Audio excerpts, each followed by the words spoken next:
Well, look, this individual, there is a member of the vice president's team who is positive for coronavirus. We have put in place the guidelines that our experts have put forward to keep this building safe, which means contact tracing, all of the recommended guidelines we have for businesses that have essential workers, we're now putting in place here in the White House.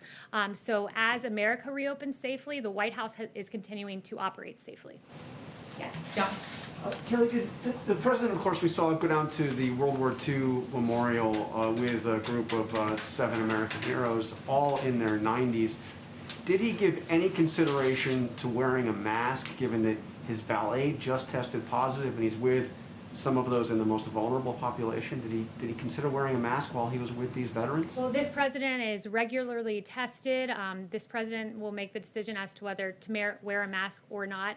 I can tell you that those veterans are protected. They made the choice to come here because they've chosen to put their nation first. They wanted to be with their commander-in-chief on this momentous day, and it was their choice to come here. And I can tell you that the president always puts the safety of our veterans first and of the American people first. Well, how much exposure has he had to his valet?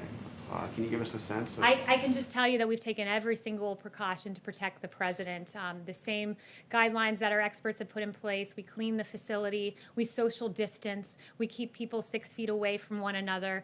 So we've done every single thing that Dr. Birx and Dr. Fauci have asked us to do, and I can assure the American people that their commander-in-chief is protected. Mr. President, can you bring us up to speed about a member of the vice president's staff who has now tested positive for coronavirus? This is now the second staffer in the West Wing.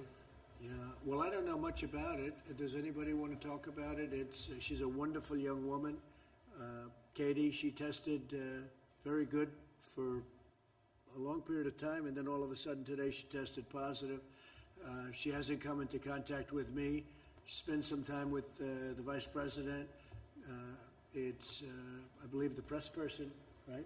Say press person.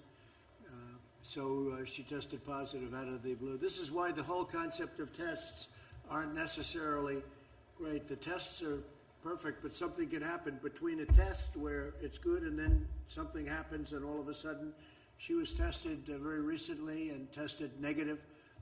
And then today, I guess, for some reason, she tested positive.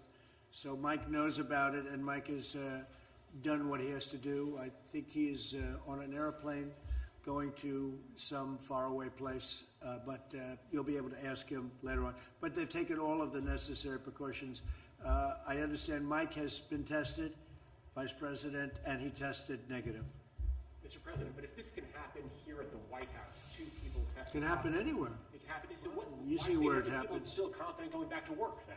No, because, well, then it would happen anyway, whether you did go back to work or whether you didn't go back to work. In fact, I saw a statistic come out of New York yesterday that was pretty strange, that most of the cases are coming from apartments and coming from homes. What was that all about? I think they said 66%. Did you see that? That was given by Governor Cuomo, that they're coming out of the home, right? So it can happen anywhere. It's a very elusive enemy, a vicious enemy, an elusive enemy, and I think more importantly than anything with this one, it's probably the most contagious enemy that anybody has seen.